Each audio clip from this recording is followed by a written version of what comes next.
I've tried to make sweet potato wedges in so many different ways. I've tried to shallow fry them, tried to bake them, they never work. But I think I've finally nailed a recipe by deep frying them. They're going to be crispy on the outside and really fluffy in the center. So I need 2 sweet potatoes for this, and I'm cutting them quite rough. I like these to not look perfect because I want them to look like homemade wedges. So just cutting them into strips, and then on an angle, we're going to cut them into little wedges. Just like that. We're trying to cut them roughly around the same size so they cook evenly. All right, now that these are chopped, I'm going to start to parboil them. Now, I've got a big pot of water that's been bubbling away, and there's a few things I need to add to this. First, some salt. So 3 generous teaspoons of salt. We want to flavour these sweet potato. And now some bicarb soda. This is a really interesting ingredient to add, but what it does is ensure that they stay really vibrant orange, and it also creates a lovely crust. So in with our sweet potato. Be careful when you're working with boiling water. Get quite close to it so you don't get too many splashes. Now these don't take long at all. Essentially we want this to come back up to the boil. So it's going to take about 5 minutes. And just to ensure they don't stick together, just give them a quick stir. And we want them to start to begin to soften, but still maintain their shape, so don't overcook them so they become mashed potato. Now in a large bowl, we're going to start the crusting. So this is going to give them extra crispy finish on the outside and protect the center so that it stays nice and fluffy. In a bowl, I'll add some corn flour. And we're making a slurry. So a slurry is a combination of corn flour and water, essentially a thick paste. So into this, we'll add a splash of water and we'll whisk this together. I like to gradually add my water so I don't add too much at the same time. And a little more. And scrape the base of the bowl so it incorporates nicely.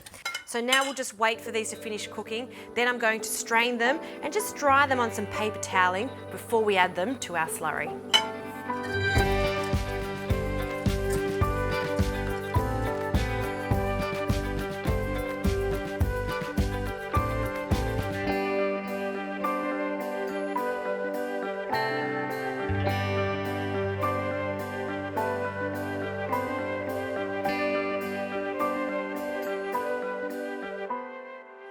Okay, the sweet potato is cooled down. You want to make sure that there's no steam left. You can actually do this ahead of time and just put them in the fridge and fry them just as you need them. Speaking of frying, I've preheated my deep fryer to 180 degrees. And these sweet potato don't work like your classic potato. It does need extra loving to get that crispiness because it lacks the starch of a classic potato. So this is where our corn flour slurry comes in handy. I'm going to pour this over, and I prefer to pour it over them and mix very gently with my hands as opposed to tossing them in the bowl because it'll break them up.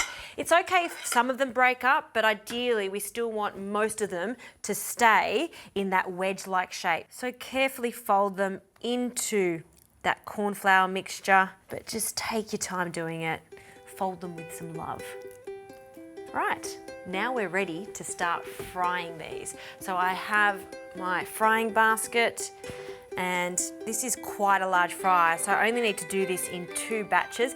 They don't take long to fry at all, particularly at 180 degrees. They're going to cook for about 2 to 3 minutes or until they're really crispy and, of course, golden brown.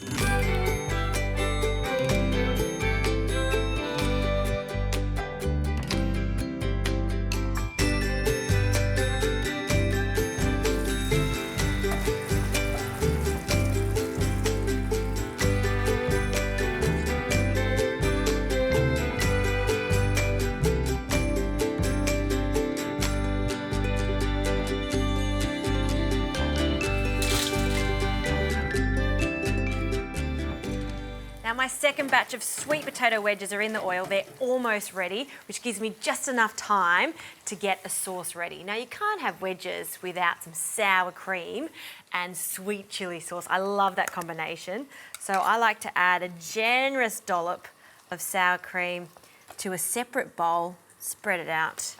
We'll add a little more. And then the sweet chili. Just going to pour into the center and then around the sides. Nice. All right, these chippies are ready, so we'll take them out of the oil. We'll just give them a quick shake, and I can just rest them up here for a moment so all of that oil drains off. This is a fantastic fry because what it does is filters the oil. So you don't have to waste your oil. You can reuse it next time you want to make these chippies. So in a big bowl with our other ones, listen to that. That is a great sound, a sound of a crispy chip, nothing better. And we'll pour them in.